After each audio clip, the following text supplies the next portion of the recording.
muchas gracias por la presentación. La verdad es que has dejado el pabellón muy alto. Vamos a ver cómo consigo ahora mantenerlo. Muchas gracias por la invitación. Bueno, para mí es un honor, siempre lo digo, poder hablar de España y del Ejército. Vamos a ver una conferencia del desastre de Anual. ¿A qué se llama el desastre de Anual? Son a los hechos historiográficos que ocurrieron del 22 de julio del 21, hace ahora 102 años, a el 9 de agosto de ese mismo año. En esos casi 20 días murieron 8.500 españoles y 4.500 militares al servicio de España. 13.000 militares al servicio de España. Vamos a ver qué pudo pasar y cómo ocurrió. Vamos un momento para atrás la práctica esta. Bueno, no pasa nada.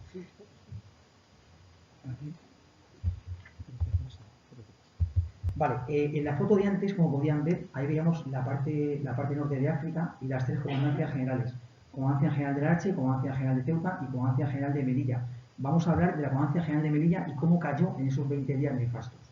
Índice de la conferencia, introducción histórica, antecedentes. Vamos a ver por qué hemos llegado hasta allí, qué hacíamos hace 102 años en el norte de África y qué intentábamos imponer. Personajes clave, vamos a hablar del general Berenguer, vamos a hablar del general Silvestre, de Abdelkrim y de su majestad el rey Alfonso XIII. Circunscripciones de la Congemel, la Comandancia General de Melilla, son las partes o porciones del terreno en la que los militares partieron esa parte del RIF para poder controlar mucho mejor con sus unidades. También veremos una foto en la que se puede ver cada circunscripción y a quién le toca, a qué unidad le toca esa parte. Toma y caída del monte Santo de Abarrán, el principio del fin. Es un monte que está pasado el río Amequerán, luego también veremos una trazca y vamos a poder ubicarlo. Se toma el día 1 de junio y se pierde el día 1 de junio, con él, el mismo día. Un mes y medio después ya viene el desastre de Anual. Héroes de Igueribe, que tan alto ponéis el nombre de España. Resistid unas horas más y os prometemos que mañana seréis relevados por fuerza de esta, de Anual, o todos caeremos en el campo de honor. Me lo sé de memoria. Eso fue lo que le dijo el general Navarro, el segundo comandante general de Melilla, al comandante Benítez cuando llegó a Anual para intentar rescatarlo al día siguiente con 3.000 hombres. También lo vamos a hablar de ello. El final de la Comandancia General de Melilla, cómo se desmorona, Anual, Izumar, con su barranco, Bentiep, Darbrius, El Batel, con las famosas cargas del Alcántara, Nador, Celuán y Monte Arruy. También lo vamos a ver que Monte Arruy no es la que está más cercana a Melilla, pero es la última en caer y por eso la he puesto en este orden. La Reconquista, que es lo que pasa después del 22 del 9 de agosto, que es lo que pasa, y las consecuencias, por supuesto, en cada conferencia, consecuencias políticas, económicas, sociales, militares y civiles de este conflicto. Introducción histórica 1860, vamos un poco al siglo XIX, Guerra de Marruecos. Esta sí es una guerra real de Marruecos y no la segunda, que fue la Guerra del Rif, que no fue la Guerra de Marruecos porque no hubo ningún país, no hubo España ni Francia, que le hiciesen la guerra a Marruecos. Pero bueno, también se puede encontrar como la Segunda Guerra de Marruecos, a esta Guerra del Rif de la que vamos a hablar. Esta guerra dura 6 meses, en el siglo XIX a mediados, y acaba con la paz de Guadras, victorias en Castillejos y en Guadras. Y ¿cuáles son las consecuencias de esta guerra? Que dura 6 meses por la ofensa en Ceuta de una bandera de España, pues es el aumento de seguridad en las plazas españolas en Ceuta y Melilla. Aprovecho para decir, Ceuta es de España desde 1580 y Melilla es de España desde 1497, por lo cual no hay ningún país que no sea España que pueda reclamar su autoría o su independencia para otra que no sea España.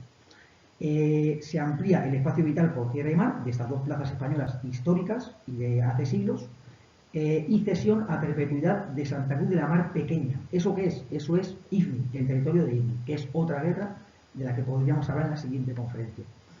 Y bueno, España, una de las consecuencias es que es la primera potencia europea en explotar los recursos en Marruecos, después de esta guerra. 1880, Conferencia Internacional de Madrid, petición del sultán Hassan I para controlar su territorio y poder someter a las cabilas. Como pueden ver, le están pidiendo ayuda a Francia y a España para poder controlar el sultanato del norte de África. No hay ningún país que vaya a invadir Marruecos. De hecho, Marruecos se hizo como país en el 1956. Las cabilas del Rif, la del norte de Marruecos, son indómitas. 1906, Conferencia de Algeciras, en la que la pujante potencia alemana se queda sin el reparto colonial que tanto exige en África, y también sin poder controlar el estrecho de Gibraltar. Francia y Gran Bretaña, hacen la Entente Cordiale y esto va a ser el preludio de la Primera Guerra Mundial, en el 14. A España le toca pacificar el norte de Marruecos, pues básicamente porque tiene las dos plazas históricas como Ceuta y Melilla. Y además, al estar en un protectorado francés y español, tenemos unas obligaciones. Ahí pueden ver en la foto al general Prim en un cuadro, en un óleo de esa guerra en el 1860. ¿Qué es el protectorado? Bueno, pues ahí pueden ver todo lo que es Marruecos y la parte que cogió España para protegerla, ¿no? Por así decirlo. Como se dijo en un principio, Conferencia de Algeciras, en 1906, ahí se dice que España coge esa parte del territorio y la tiene que domar, por así decirlo. Y en el Tratado de Fez, en 1912, se refrenda que España tiene que tomar toda la parte que ha cogido, porque hasta esa época pues, ha habido pocas expediciones de Melilla hacia el exterior, pero básicamente todo el territorio está inexplorado. La peor parte toca a España, porque la zona que tenemos, que ven ahí, esa parte que ven en la parte norte de África en amarillo, es una zona con cabidas belicosas y desleales al sultán marroquí, y además es una zona montañosa en cuanto a orografía se refiere. Como pueden ver ahí, es solamente el 5% del protectorado francés-marroquí. Y la realidad es que España es una potencia venida a menos y no es rival para el resto. Por eso nos dejan, además de coger como excusa que tenemos Ceuta y Melilla como plazas nuestras, nos dejan controlar esa parte del estrecho, porque España viene del desastre del 98, viene de perder Cuba, Filipinas, Puerto Rico, Guam, las Islas Marianas y las Islas Carolinas, y realmente pues no es una potencia actual de esa época como si lo es Alemania, Gran Bretaña, Francia, etc. Segunda guerra de Marruecos o Guerra del Rif, que es como vamos a llamar a esta conferencia, del 1909 al 1927, año de la pacificación.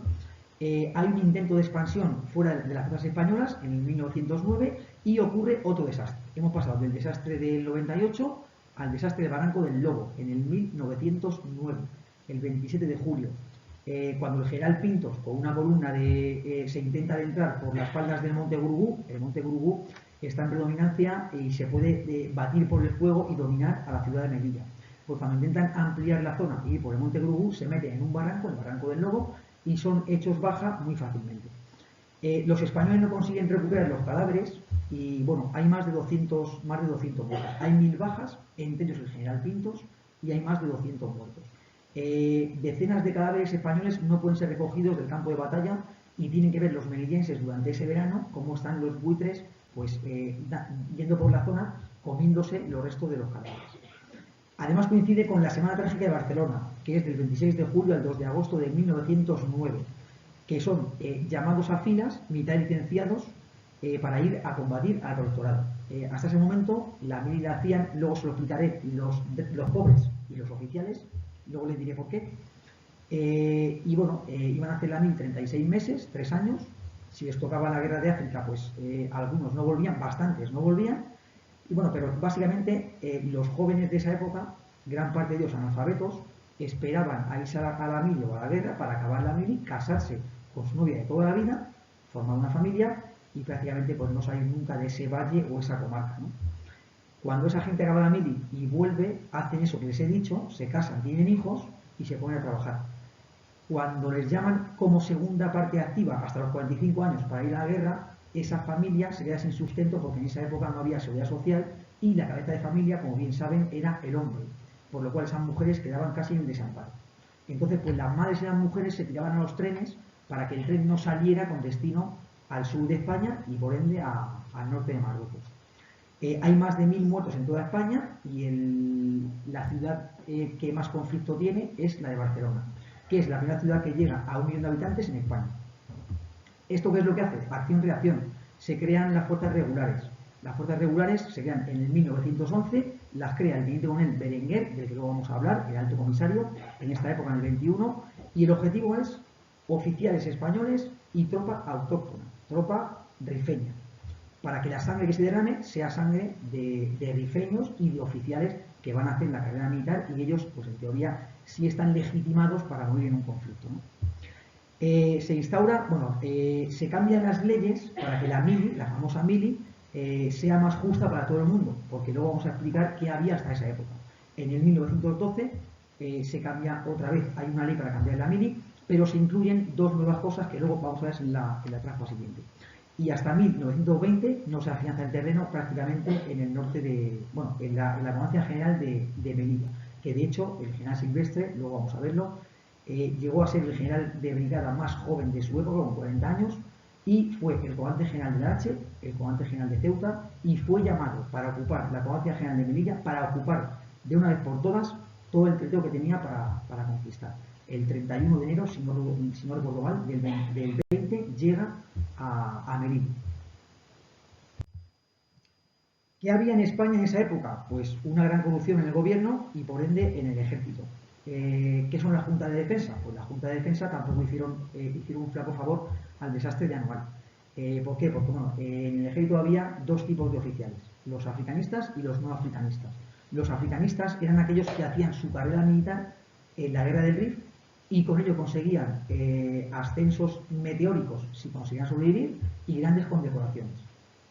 La desventaja era que podían morir. El mejor ejemplo está en que la promoción del general Franco, sin ir más lejos, cuando acabó esta guerra, en el 1927, 2/3 partes de su promoción habían muerto en combate.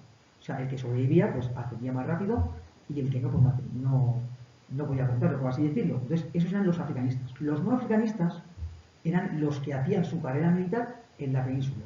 No ascendían tan rápidamente, de hecho se podían ver tenientes coroneles y capitanes de la misma promoción, con lo que conllevaba con respecto al tema del dinero, pero iban a sobrevivir bastantes años más que los africanistas. La Junta de Defensa se crea para evitar que los africanistas puedan ascender más meteóricamente. Entonces la Junta de Defensa, que estaba en la península, lo que hacen es pues, ralentizar mucho más las partidas presupuestarias que pueden llegar al norte de África. Además había un gran descontento social porque a la guerra, como viene en la parte de abajo, iban los pobres y los oficiales, que luego se lo explicaré por qué, y era una guerra impopular. Además también los militares españoles estaban poco instruidos y esto hace que se cree, bueno, la consecuencia de esto es que se crean las fuerzas regulares, la policía indígena y el tercio de extranjeros en el 1920. No va a darle tiempo a la legión a combatir en la Comandancia General de Melilla porque está haciendo las acciones el esfuerzo principal del combate en la Comandancia General de Ceuta contra el Raisún. Pero en el momento en el que caen los sucesos del desastre de Anual, se embarcan rápidamente en Ceuta para ir a Melilla y desembarcar en Melilla y empezar ahí a hacer la reconquista, por así decirlo. Bueno, a la guerra van los pobres y los oficiales. ¿Por qué? La mili obligatoria se crea en la guerra de sucesión. Carlos II, el último rey de los Habsburgo, muere sin descendencia en el 1700. Eso hace que aquí haya una lucha entre dinastías, entre los Borbones y los Austrias, y al final, como bien saben, se imponen los Borbones. Esta guerra dura 14 años. Aquí se llaman a filas a personal, a gente trabajadora, se llama a filas para luchar en un bando o en otro. Acaba la guerra y no se llama más gente a filas. Ya saben que antes de esto estaban los tercios españoles, que eran profesionales. En el 1800, en el siglo XIX, hay 3 guerras carlistas y eso hace que haya otra vez un reclutamiento de personal para estas guerras carlistas, estas 3 guerras civiles, por así decirlo. Y bueno, pues hay 2 cosas muy básicas. Está la redención en metálico y la sustitución. Esto quiere decir que mi padre es rico y mi padre le entrega un dinero al Estado. Entonces su hijo no va a la guerra. También está la sustitución.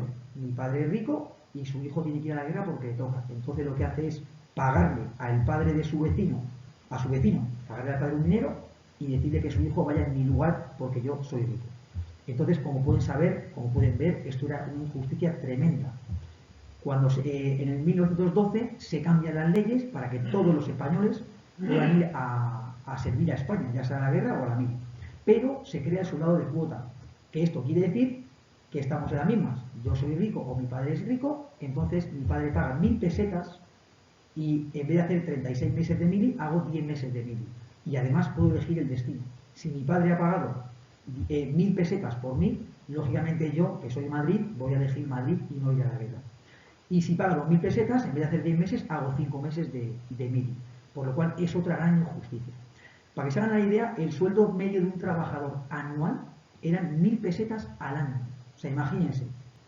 Bueno, pues, ¿cuándo cambia esta injusticia? En el 1941, cuando se promulga una ley en la que se dice que todos los españoles tienen el derecho, el deber y la obligación de defender a España. Por eso me refiero que a la guerra iban los pobres y los oficiales. Los oficiales porque hacían la carrera militar y decidían ir voluntariamente a la guerra, y los pobres porque no podían pagar esas 1.000 o 2.000 pesetas para poder librarse de la guerra. Personajes claves, segunda parte de la exposición. General de división Manuel Fernández Silvestre. Llegó a ser el comandante general del Arache, el general de brigada más joven de su época. Llegó a ser el comandante general de Ceuta y acabó siendo el comandante general de Melilla. Allí va a morir. Era de arma de caballería. En esa época había 2 armas y el resto eran cuerpos facultativos. Estaba el arma de caballería y el arma de infantería. Eran las armas elitistas y eran las que conseguían ascensos meteóricos en tiempos de guerra. Era un héroe de Cuba y de África. De hecho, en Cuba fue herido más de 30 veces por los mambises, los insurgentes cubanos de esas guerras. También él era cubano de nacimiento, como el general Berenguer, y era amigo personal de Su Majestad el Rey. Era de la misma promoción que el general Berenguer y era un puesto más antiguo que el general Berenguer. Pero el general Berenguer va a ser designado por el gobierno como alto comisario, por lo cual va a estar por encima del general Silvestre. Era valiente, era temerario y se decía que tenía baraca. El baraca es como el guiri en Mali, es la suerte del combatiente. Dispara de pie, le silban las balas. Hasta él llegó a creerse esa suerte. Además, de hecho, todas sus batallas las contaba por victorias, ¿no? Por lo cual es normal que al final te lo creas. Ahí también, como pueden ver, tiene unas caleteras en la parte derecha, que son que ha estado en la casa de Su Majestad el Rey o está en la casa de Su Majestad el Rey. General Dámaso Berenguer Fuste, general de división, alto comisario del Protectorado y comandante general de Ceuta. En ese momento, en el momento de la... Perdón, eran las dos a la vez. Era el comandante general de Ceuta y el alto comisario. En ese momento. Era igual de armas de caballería y, al contrario que su compañero de empleo y su compañero de arma, era precavido y meticuloso. Fue condenado por el desastre de Anual, el informe de Picasso, y fue indultado con el golpe de estado de Primo de Rivera. En el 31 ocupó la jefatura del gobierno ordenado por Su Majestad el Rey, cuando el general Primo de Rivera lo dejó en el 1930. Su Majestad el Rey Alfonso XIII, el africano, nació en el 1886 y desde que nació ya era rey porque es el hijo póstumo de Alfonso XII. Y estuvo de rey hasta el 31, hasta que se instauró la Segunda República el 14 de abril del 31. Era muy empático con los militares, se había criado en la corte con los militares y permitió la dictadura del general Primo de Rivera, Miguel Primo de Rivera, que fue del 23 al 30, y ese fue el principio de su fin. Murió en el exilio en Roma en 1941 y se dice que sus últimas palabras fueron «Ay, mi España». Mohamed Abdelkrim el-Hatabi era el caid de la cabila de los Beni Uriague, fundó la República del Rif, que duró del 21, desde el desastre de Anual, hasta el 25, hasta el momento en el que se le ocurre atacar a los franceses, porque con el repliegue de la línea Estella se han dejado pues zonas de influencia entre España y Francia libres, que va a ocupar él. Y bueno, pues en ese momento, en el río Guarga, una batalla en la que va a durar 2 meses y en la que van a caer 3/4 partes de las posiciones francesas, pues se deciden alinearse Francia y España para hacer el anhelado, soñado desembarco de Alhucemas, en el que se van a fijar los aliados en la Segunda Guerra Mundial para hacer todos sus desembarcos. Operación Torch, el día D, etc. Trabajó como funcionario público en la Oficina de Asuntos Indígenas al servicio de España, estudió en Tetuán, Salamanca y Melilla y era amigo personal del coronel Morales. ¿Quién era el coronel Morales? El coronel Morales era el jefe de la policía indígena. Y vamos también luego a ver una foto muy emblemática, por así decirlo. En el 15 fue acusado por Francia de realizar tratados con Alemania, estamos ya inmersos en la Primera Guerra Mundial, y fue encerrado por los españoles en el fuerte de Ostrogoldo, en Melilla, durante 2 años. En un intento de fuga se partió una pierna y quedó cojo de por vida. Volvió a su Axdir natal y comenzó a conspirar contra los europeos. Ahí tenemos todas las cabilas en nuestra zona. Imagínense, gente que nada más que hace caso a ese jefe de cabila, que no tiene nada que ver con la otra cabila, que llevan años pegándose y matándose entre ellos, y que solamente se someten al más fuerte. Y ahí tenemos las 2 grandes zonas de nuestra zona a vigilar, ¿no? La Yebala y la zona del Rif. Línea de partida en el 20 y en el 21 en la Comandancia General de Melilla. La línea que está a la derecha es en el 1920 y la que está a la izquierda es en el 21. Si se dan cuenta dónde está Melilla, desde el 1909 hasta el 1920 se ha avanzado eso.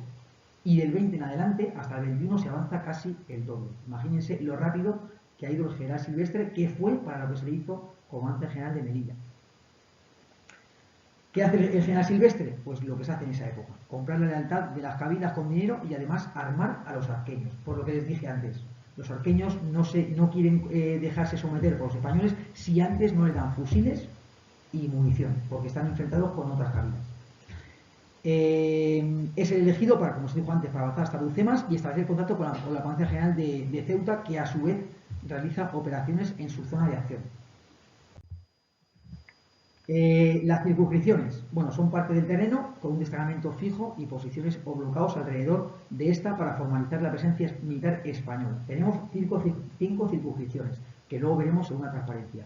Anual, que es la que está más pegada a la vanguardia, a cargo del Regimiento de Infantería Cerignola número 42. Dartrius, Regimiento de Infantería San Fernando número 11. Candusi, Regimiento de Infantería Melilla 59. Zoco el Celata, Regimiento de Infantería África 68. Y luego la menos conflictiva por estar más cerca de Melilla, Nador e Islas y Peñones. Además está el Regimiento de Caballería Alcántara 14, que es el único regimiento de caballería europeo, porque hay dos, está el europeo y el de regulares. Bueno, y muchas más unidades que están, pues, o están en Melilla o están en las posiciones desplegadas en los locales.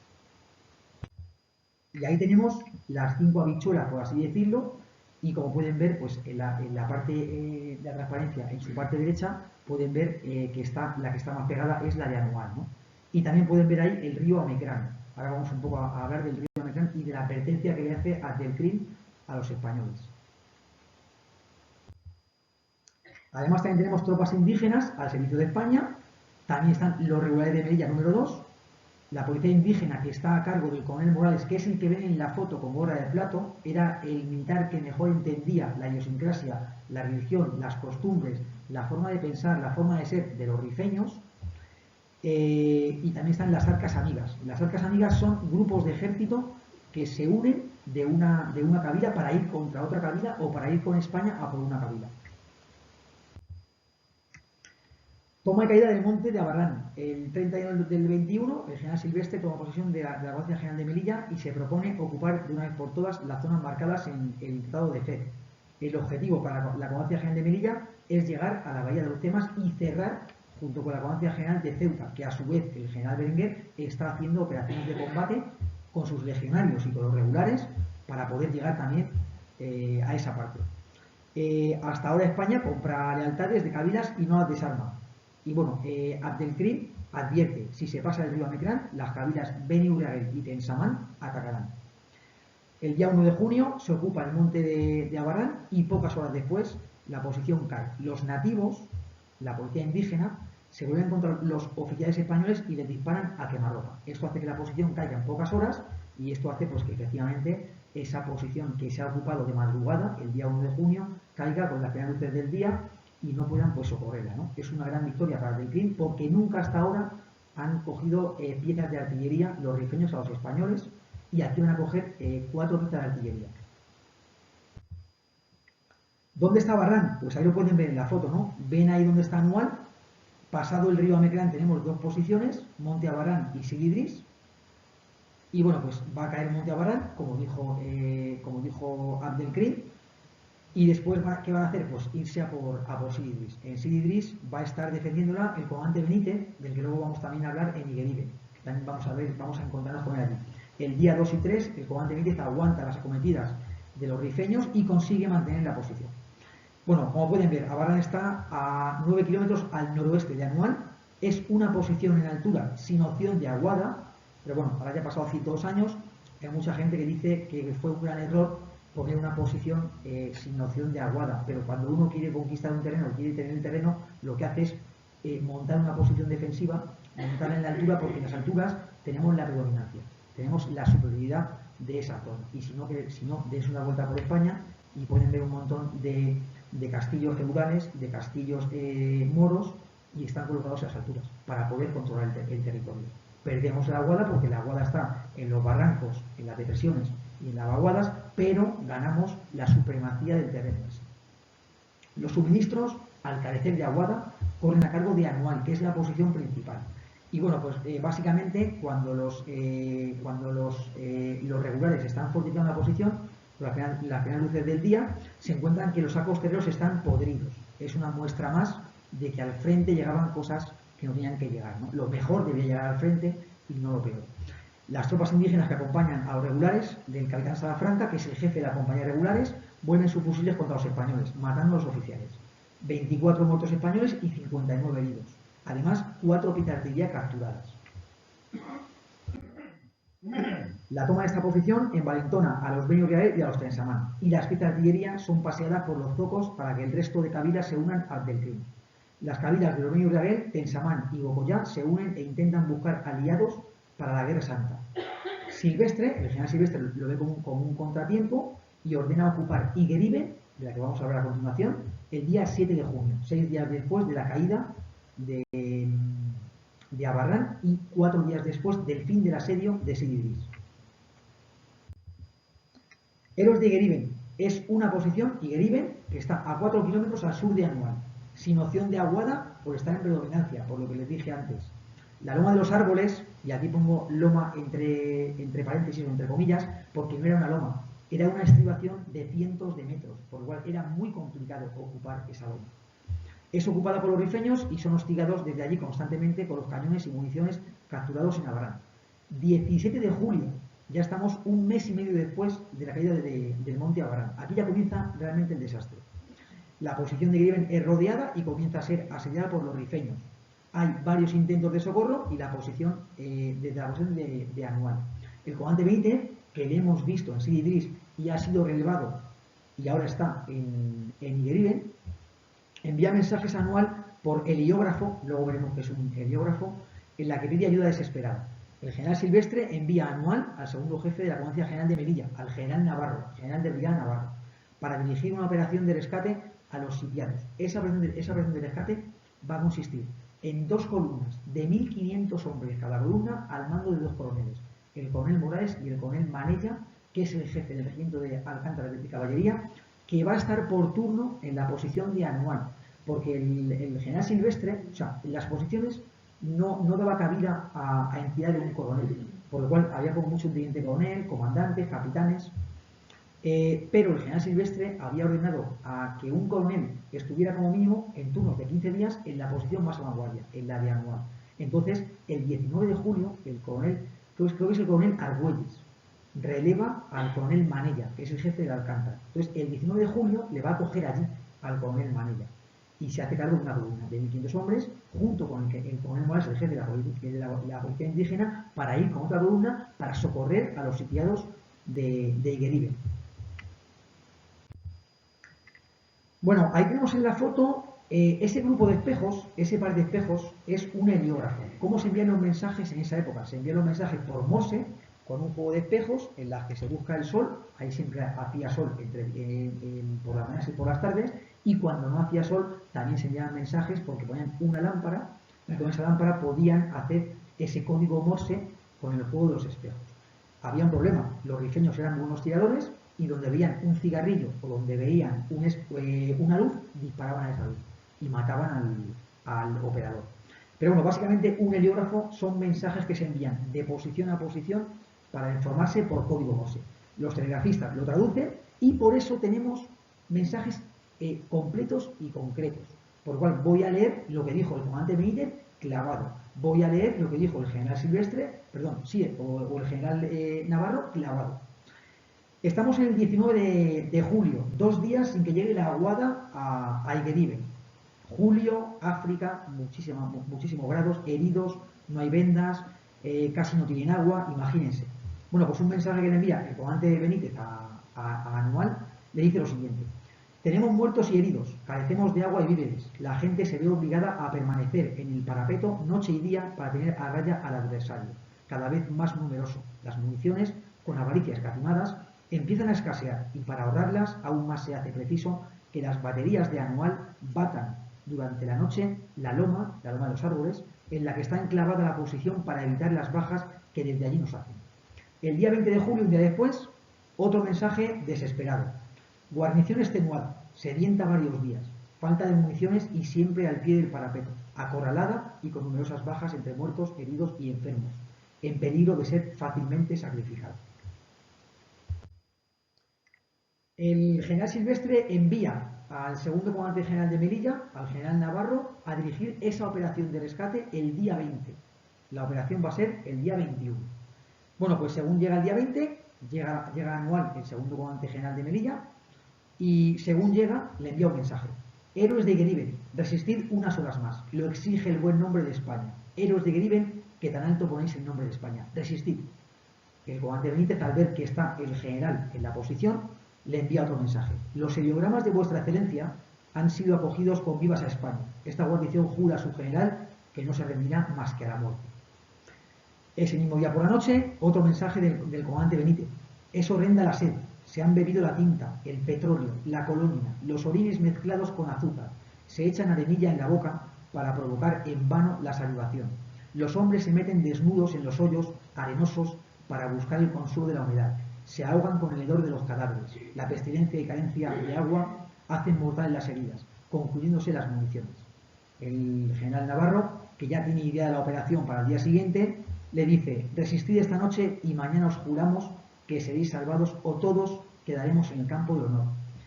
Ahí tenemos una foto, bueno, un cuadro del pintor de batallas de Ferrer de Dalmau. Eso es el último intento de Aguada a Gueriben, el 17 de julio. Bueno, el día 20 por la mañana, perdón, el 21 por la mañana se hace esa operación que les dije, 3.000 hombres, 1.500 en dos columnas y 1.500, cada uno por un lado, para intentar llegar a esos 4 kilómetros que separan por esa orografía tan intransitable de los sitiados, 354 españoles, y aquí son todos españoles porque el general Silvestre, al ver que en Abarrán se dan la vuelta los rifeños para disparar a los españoles, pues opta por montar una posición a vanguardia, pero con todos los españoles, para que no pase eso. Por lo cual, 354 españoles están en Iguerín. Se intenta llegar por todos los medios. Los que más cerca llegan son los regulares de Melilla, que va a ser una unidad que se va a batir el cobre constantemente en los sucesos, y bueno, digamos que van a cubrirse de gloria. Se quedan a 600 metros de la posición y bueno, pues finalmente tienen que tomar el repliegue porque no pueden llegar, tienen muchísimas bajas.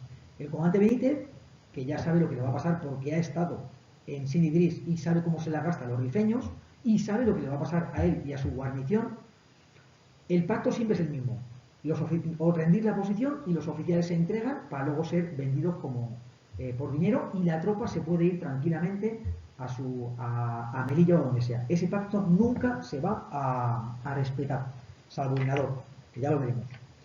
El comandante Benítez, que sabe lo que le va a pasar a él y a su guarnición, ya lanza mensajes desesperados en las que no respeta al general ni a nadie, ¿no? Y dice en un mensaje de heliógrafo, dice: parece mentira que dejéis morir a vuestros hermanos, a un puñado de españoles que han sabido sacrificarse delante de vosotros. El general Silvestre, que no lo he dicho, pero ha llegado el 21 por la mañana para ver cómo va esa operación de rescate que ha ideado junto con el general Silvestre, junto con el general Navarro, ve que fracasa esa operación y ya está en la posición. Ya tenemos en la posición a los dos generales, a los dos comandantes generales de Melilla, a Silvestre y a Navarro. Le autoriza a capitular la posición, le autoriza a negociar la rendición con los rifeños.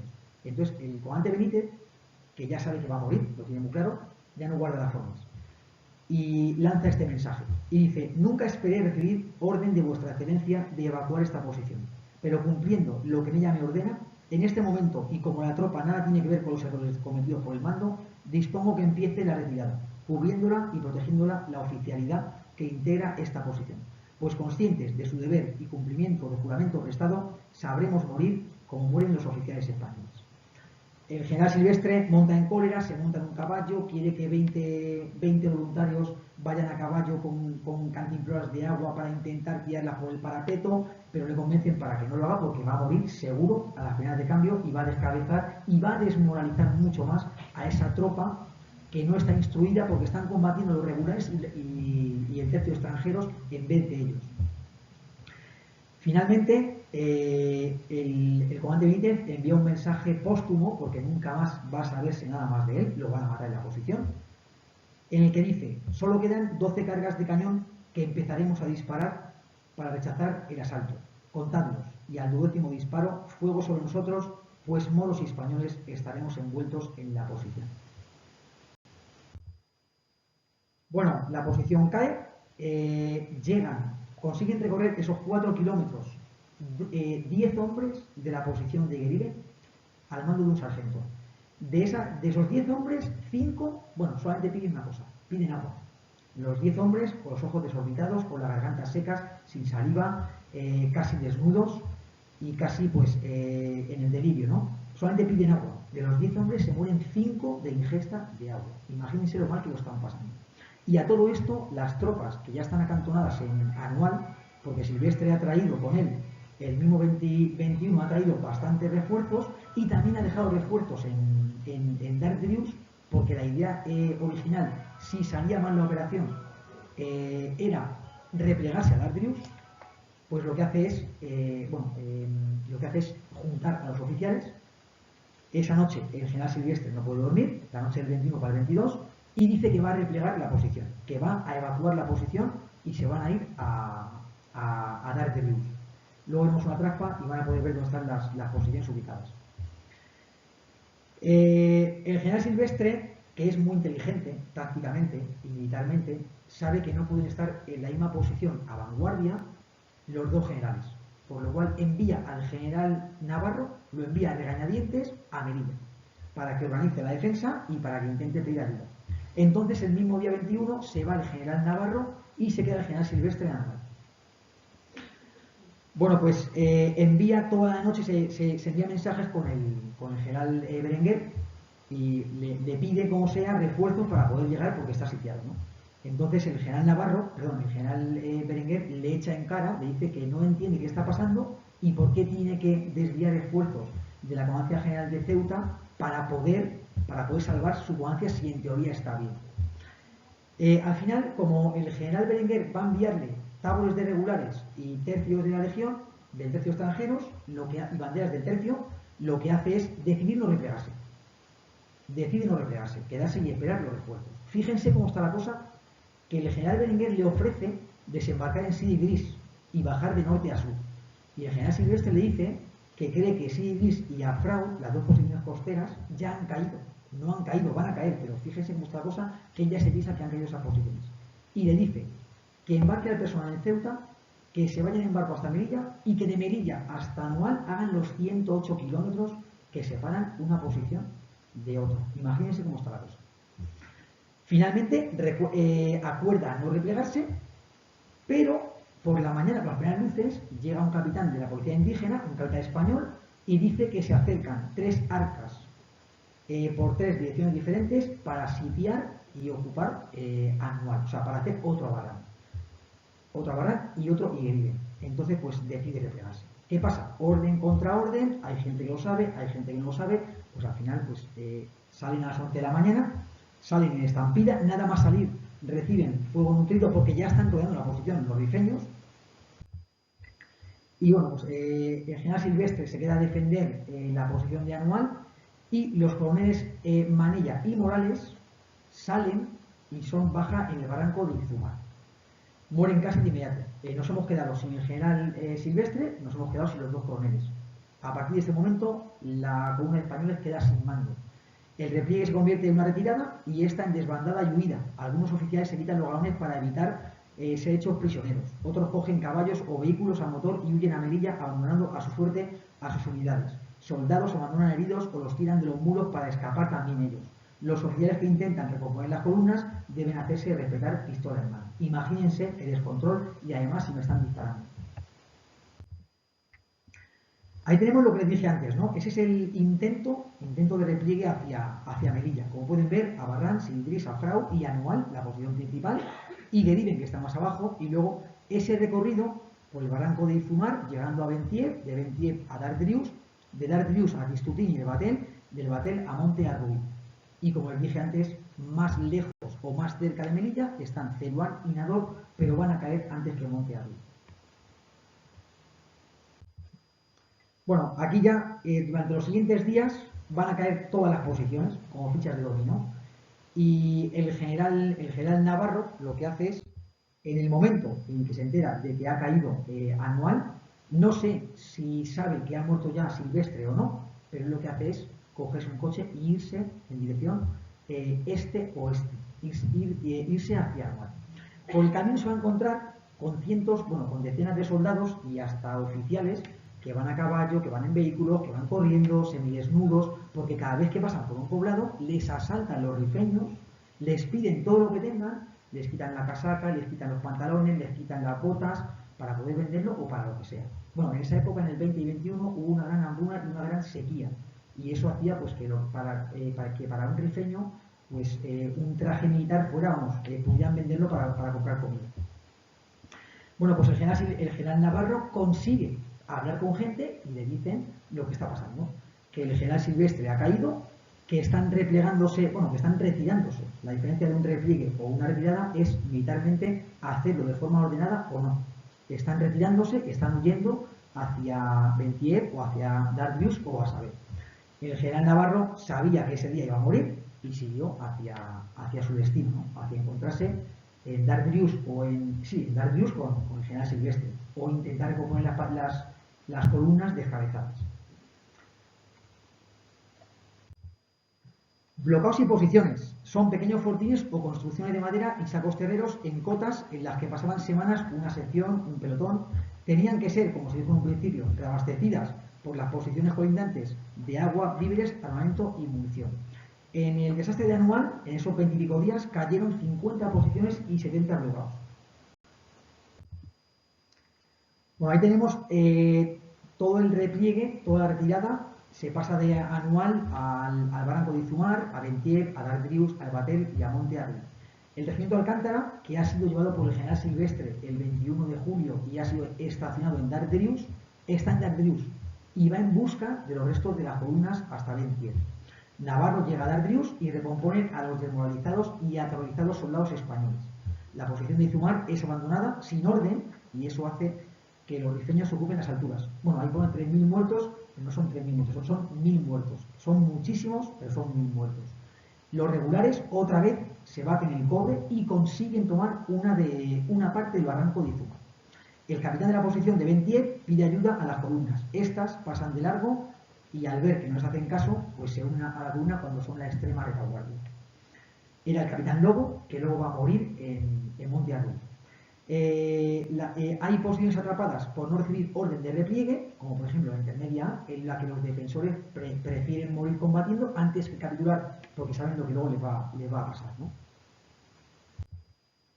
Ahí tenemos el barranco de Izumar, era un paso natural entre Anual y Bentier. Los españoles han replegado de las dos cotas, por así decirlo, sin pedir permiso, y eso hace que los rifeños puedan disparar al pato, por así decirlo, o al blanco, a placer. Mueren 1.000 españoles en ese paso. Los regulares intentan tomar las cotas. Es un camino de 4 metros y llega a estar cortado a causa de los montones de cadáveres de españoles, mulos, caballos e impedimento.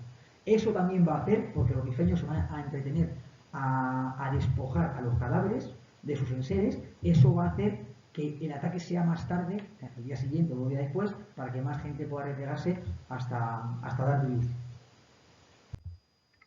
Ahí tenemos una foto icónica, la única entrega de un cadáver sin pedir precio a cambio. La entrega del cadáver del coronel Morales.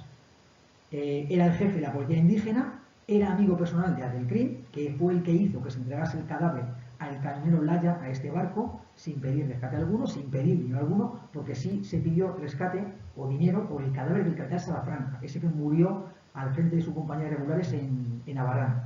Pidieron 4.000 pesetas y cuando llegó el cadáver estaba ultrajado por todos los sitios. El coronel muere en Anual, bueno, en las rampas de Izumar, junto a Silvestre. De Silvestre nunca se va a encontrar su cadáver y junto al coronel Manella. De Darbrius a El Batel. El 23 de julio estamos en Darbrius y vamos a hacer el repliegue hasta El Batel. El regimiento de cazadores de Alcántara 14 cubre la retirada de los restos de la columna de Navarro hacia El Batel.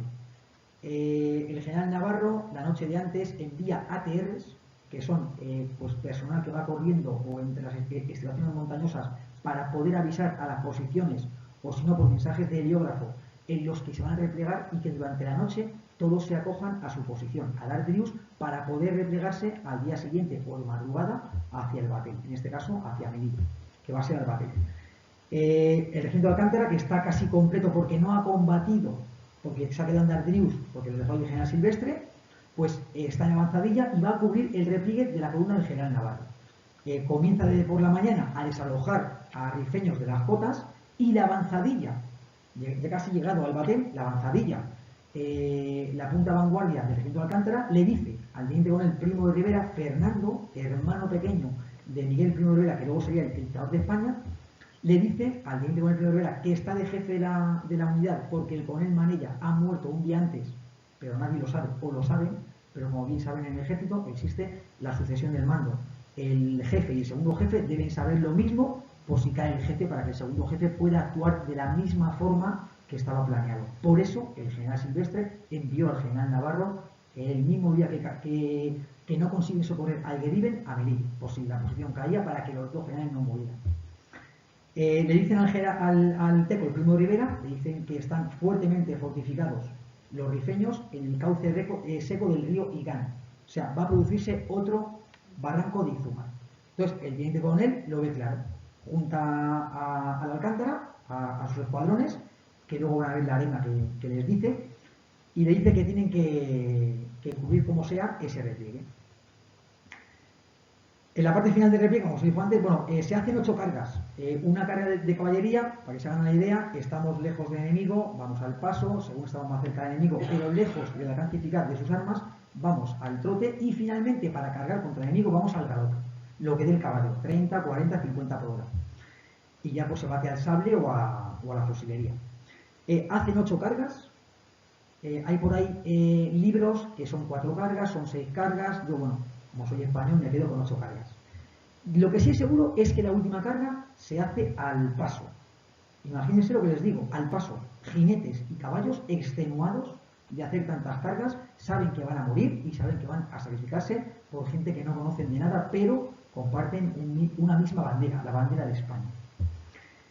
Luego le demostraré por qué he dicho que la última carga se hace al paso.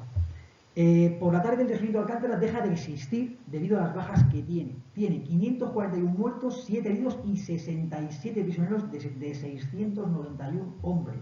O sea, un 95% de bajas y un 90% de muertos. Ahí tenemos una foto del teniente Primo de Rivera, que no va a morir aquí, pero va a morir en Monte Arruite el día 2 de agosto.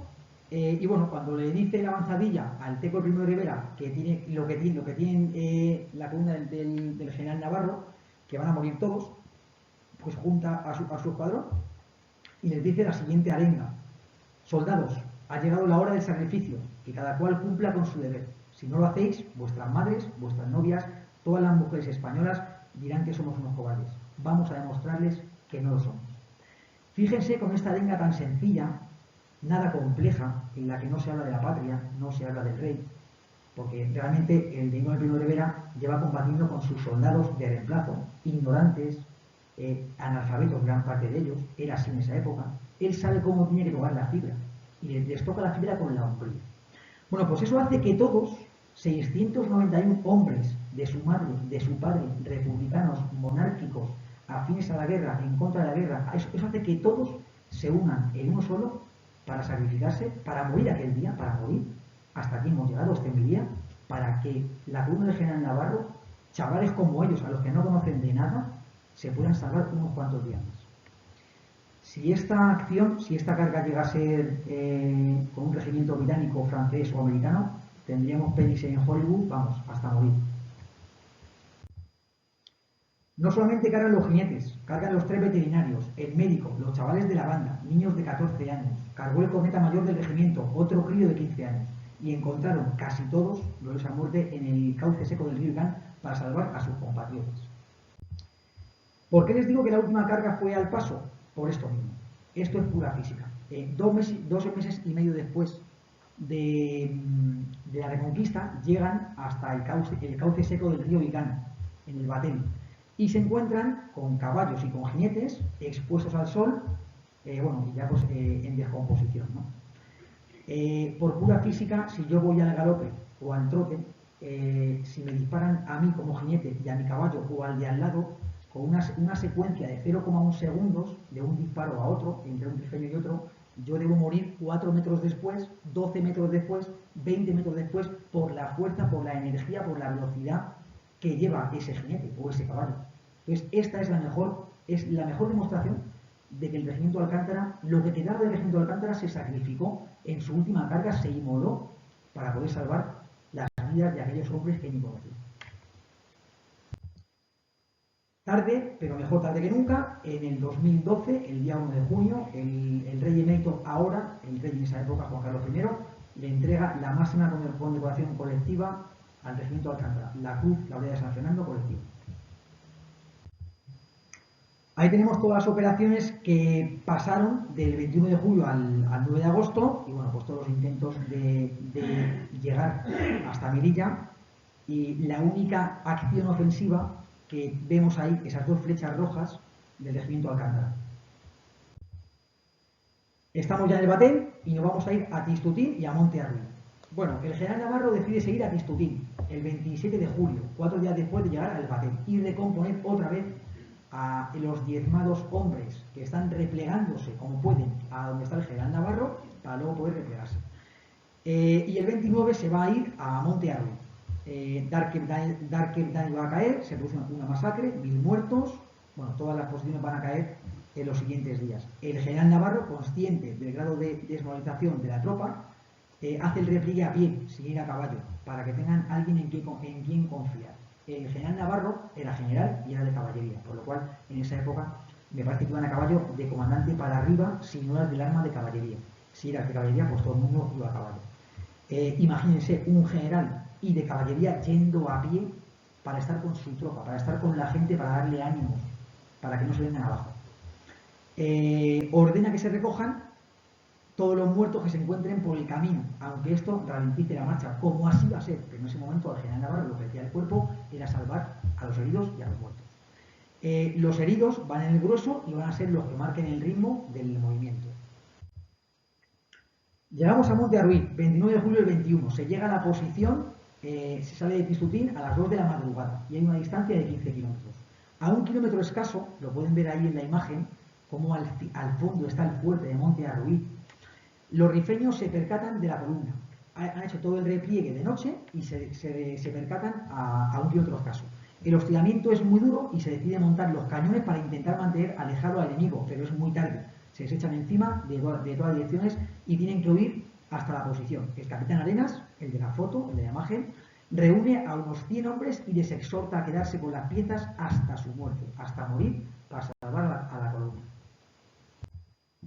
El general Navarro es casi hecho prisionero, le dan un caballo para que entre en la posición y siga liderando a los restos de la comandancia, y el capitán Arenas y casi todos los defensores van a morir sin poder utilizar los cañones antes de que los cojan los enemigos. Desde ese mismo momento, desde ese mismo día, le van a disparar desde donde tengan enclavada la pieza de artillería hacia la posición. El teniente Manuel de Rivera, como curiosidad, que ha perdido 3 caballos en las cargas del Batel, muere por un disparo de cañón. Le pega en el brazo, casi le arranca el brazo y al final le tienen que operar sin anestesia con una cuchilla de afeitar para quitarle los jirones del brazo para que no se engangrene la herida. La herida se va a engangrenar y va a morir días después. Van a enterrar en la posición, en Monte Arruy, y para que vean los rifeños si despedan o no a los valientes. Los rifeños solían ultrajar los cadáveres, pero cuando toman la posición el 9 de agosto, antes de matar a los españoles, le preguntan de dónde está aquel loco que ha ordenado las cargas hacía unos días en el cauce seco del río Irán. Cuando le dicen dónde está el cadáver, desentierra con las pocas piedras que han puesto por encima el cadáver y se quedan los líderes rifeños mirando absortos a esa figura súper alta a la que le falta un brazo en avanzado estado de descomposición y son incapaces de tocarlo. Vean, fíjense el respeto que tienen a los valientes. Pasamos a Nador. Estamos ya en Monte Arruy y pasamos a Nador. Es la ciudad más cercana a Melilla. Se fundó en el 1909 con el plan de ampliación de esa guerra del 9 y está a 16 kilómetros al sur de Melilla. Es asediada desde el 24 de julio. Se rinde el 2 de agosto. Es la única posición en la que se respeta el pacto. Los rifeños acompañan a los restos de la posición a Melilla, y cuando caen a Dor es la sentencia de muerte para las únicas dos posiciones que aún resisten, Teruán y Monte Arruy. Teruán asedia desde el 24 de julio, justamente como Nador. Al caer Nador, los defensores se resignan y pactan la entrega esperando que puedan tener la misma suerte que los de Nador. El 3 de agosto, un día después, se pacta la capitulación y hay una masacre de tropas españolas. No respetan el pacto. A partir de este momento, la única posición es Monte Arruy, con 3.000 hombres. Esto voy a contarles es lo que pasa en la posición de Teruán, pero es lo que les puedo contar en todas las posiciones, salvo en Nador. Las tropas empezaron a ser perseguidas por todo el recinto y los alrededores de la posición. A los que ofrecían resistencia les daban muerte de las maneras más diversas. Los arqueños querían concentrar a los españoles en el patio de la Casa de la Ina, también denominado Patio Moreno. Pero los europeos, que conocían los propósitos del enemigo, intentaban huir en dirección a Nador. La caballería rifeña los acosaba, les daba caza y los mataba, al tiempo que metían al resto dentro del patio. El jefe de la posición fue de los primeros en caer y lo juntaron con el teniente Fernández, también de la policía indígena. Los amarraron por la espalda, el uno contra el otro y con las manos atadas. Les taparon la boca y empezaron a dispararles repetidamente, acribillándolos a balazos. Más tarde volvieron sus cadáveres con paja y los quemaron. La concentración de tropas españolas en la Casa de la Ina constituyó un altercado sádico envuelto en la algarabía típica con la que procedían los arqueños. Quien intentaba escapar era acribillado indiscriminadamente a balazos, a sangre fría y después lo remataban. Un hecho que llevaban a cabo especialmente las féminas con grandes piedras con las que machacaban sus cráneos. A los que quedaban de entrada les exigían todas sus pertenencias y más tarde los obligaban a desnudarse en medio de aquel horror. Y los iban sacando poco a poco de aquel grupo en que, constituidos en una masa, intentaban protegerse para torturarlos y darles muerte. Los mutilaban, les cortaban los miembros a sangre fría, y especialmente los testículos, que se los metían en la boca mientras se desangraban, e incluso les partían el cuerpo en dos. A otros simplemente los mataban a pedradas o les ataban las manos con sus propios intestinos. Y cuando se aburrieron, a los que quedaban les disparaban entre un gran alborozo, mientras que algunos, aisladamente, fueron quemados vivos, para más tarde prender fuego al corral aún con los restos con vida de algunos soldados españoles. La crueldad de esas torturas se pudo constatar con los cadáveres que se van a hallar meses después. Y esto es lo que dice el sargento Barea en su libro La forja de un rebelde. Pues el sargento Barea Arturo Barea tiene que ir a reconquistar la Comandancia General de Melilla.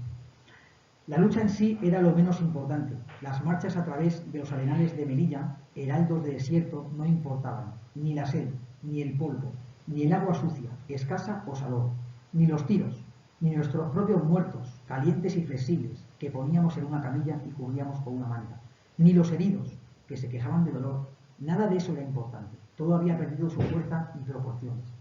Pero los otros muertos, aquellos muertos que íbamos encontrando después de días y días bajo el sol de África, que vuelve la carne fresca en vivero de gusanos en 2 horas, aquellos muertos mutilados, momias cuyos vientres explotaron, sin ojos o sin lengua, sin testículos, violados con estacas de alambrada, las manos atadas con sus propios intestinos, sin cabeza, sin brazos, sin piernas, cerrados en 2, aquellos muertos. Bueno, estamos ya en Monte Arruy. Monte Arruy está sentenciado, está aislado y solamente queda Melilla como última posición antes de Monte Arruy.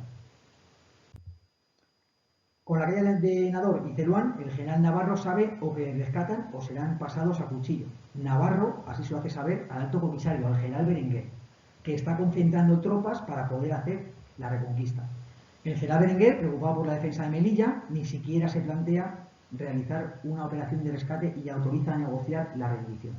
Navarro, herido una pierna pero sin delegar el mando, insiste en que la chusma, como así la llama porque no son combatientes, son insurgentes, no va a respetar los acuerdos y aguanta lo máximo posible. El día 9 de agosto, 12 días después de llegar a Monte Arruy, con escasez de agua, víveres y municiones y sabiendo que esa ayuda nunca les va a llegar, negocia con los jefes de las cabilas. Bueno, ahí pueden ver una foto de 2 meses después de llegar a Monte Arruy en la Reconquista. Como pueden ver, han vuelto a no respetar el pacto. Los rifeños dejarán marchar a los españoles hacia Melilla sin ser hostigados. Pactan entregar las armas, solo mantendrán sus pistolas los oficiales para controlar a su tropa. Cuando comienzan a salir de forma ordenada, la chusma se abalanza sobre ellos. Solamente sobreviven 60 defensores de los 3.021 defensores que allí se congregan. El desastre de Anual no se da por concluido.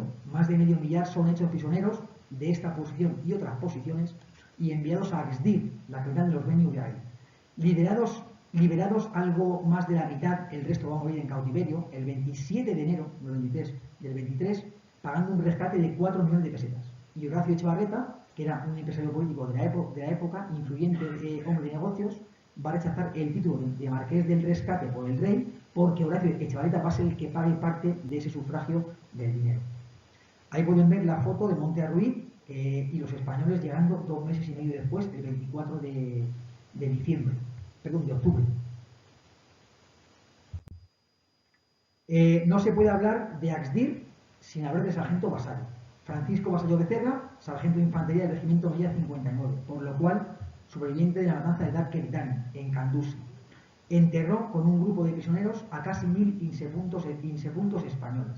Hizo de médico, teniendo nociones básicas de medicina, junto con el teniente médico Serrano, tanto españoles como acabileños. Y realizó amputaciones sin anestesia. Dicen que cuando estaba prisionero y tenía un tiro, no sé si era en el codo o en la mano. Cuando fue a ese botiquín que había improvisado el teniente Serrano con los españoles prisioneros, vio tal lío, tal descontrol de gente herida, y cuando el teniente le preguntó ¿qué te pasa? ¿A qué vienes? ¿Qué te duele? Fue incapaz de decirle tengo un tiro en la mano y le dijo vengo a ayudar. En ese momento se quedó y comenzó a hacer de médico. Y bueno, todos tenemos un personaje favorito en el desastre de Anual. El mío es el del general Navarro. ¿Por qué? Porque yo creo que en su lugar hubiera hecho exactamente lo mismo. Fue el primero en llegar a Anual para el socorro de Geriben y organizó los intentos de rescate.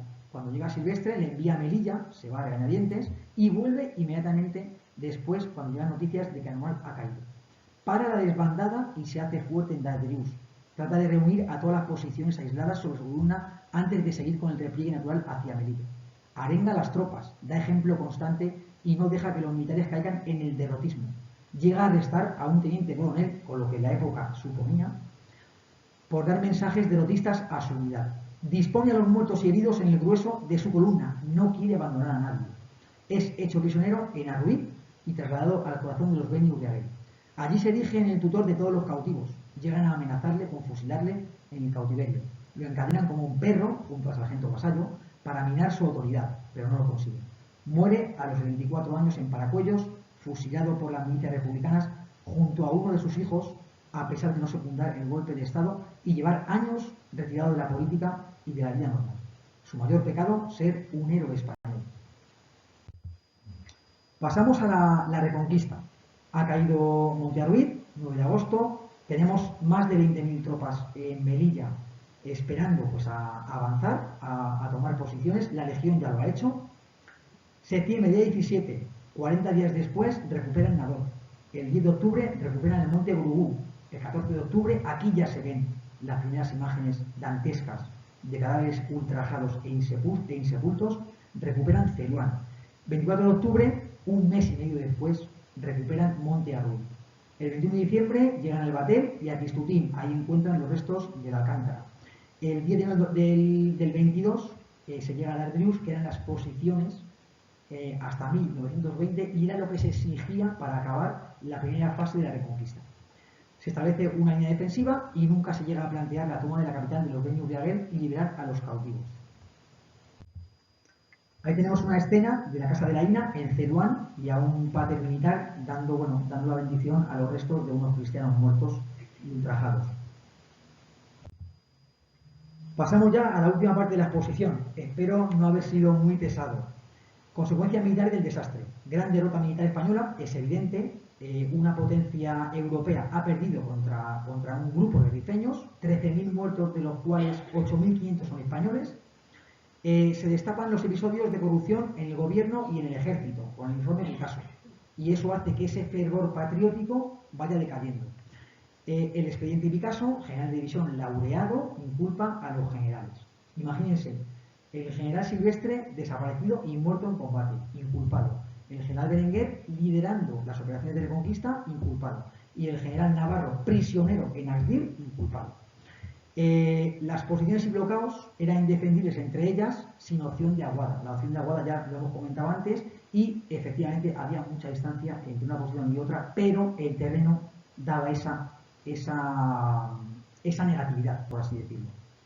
Las líneas logísticas eran demasiado alargadas y la tropa española, por todo lo que les he contado del Barranco del Lobo, de las fuerzas regulares, del tercio extranjeros y de la policía indígena, para evitarse sangre española, pues la tropa española estaba poco instruida y desmoralizada.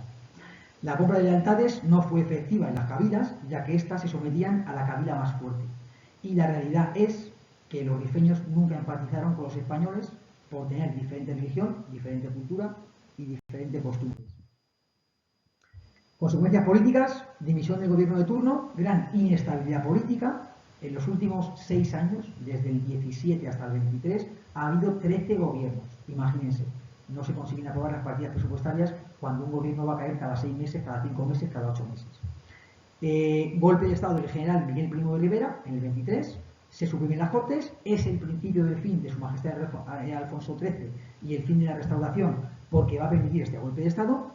Antes le dije que había 2 tipos de oficiales en esa época, los africanistas y los no africanistas. Hay uno más. También están los abandonistas, aquellos que decían que no merecía la pena luchar en el norte de África, que había que replegarse y había que invertir los recursos en la España rural. Este era el general Miguel Primo de Rivera. Cuando llega al gobierno, por golpe de Estado, se da cuenta que no puede hacer eso porque tiene unos convenios internacionales y los tiene que respetar. Pero sí va a hacer el repliegue a la línea Estella. Se va a replegar de todas las posiciones de interior y se va a colocar en una línea defensiva, por así decirlo, en las zonas del litoral, de la costa. Eso hace que en Chauen haya una masacre, pero no se va a hablar porque estamos en la dictadura de Primo de Rivera, y también hace que Abdelkrim ocupe ese puesto y puede atacar a los franceses. En el río Huarga, el 13 de abril del 25, y bueno, esto hace que caigan pues 3/4 partes francesas de las posiciones y que España y Francia se alineen, el mariscal Pétain y el general Miguel Primo de Rivera, para hacer el anhelado, soñado y esperado desembarco de Alhucemas, el día 8 de septiembre del 25. Se toma anual el 26 de mayo del 26 y Abdelkrim, que no es tonto, se entrega a los franceses. En el 27 es el año de la pacificación del protectorado y en el 56, como dije en un principio, va a ser la independencia de Marruecos y ya no tiene sentido quedarse en el protectorado, por lo cual España y Francia van a abandonar Marruecos. Bueno, esa trampa que ven ahí es llegando a la Legión, llegando el tercio extranjeros junto con regulares al puerto de Melilla el 24 de julio, 2 días después del desastre de Anual. Los famosos 101 de ronda que se corren ahora era porque los legionarios hicieron una marcha forzada en 28 horas de 101 kilómetros, desde donde estaban combatiendo, de Robagozal hasta Melilla. Y bueno, pues aquí por ejemplo el regimiento que llegó antes a este socorro de Melilla fue el regimiento de la Corona, con sitio en Almería. Aunque luego toda la gloria fue para la Legión irregulares, porque hicieron más operaciones ofensivas y de combate, pero el primer regimiento en llegar fue el de la Corona, con tropa de reemplazo. Por mi parte nada más. Si tienen algún tipo de pegas, dudas, pregúntenme y a ver si conseguimos ahí solventar todos cuando quieran.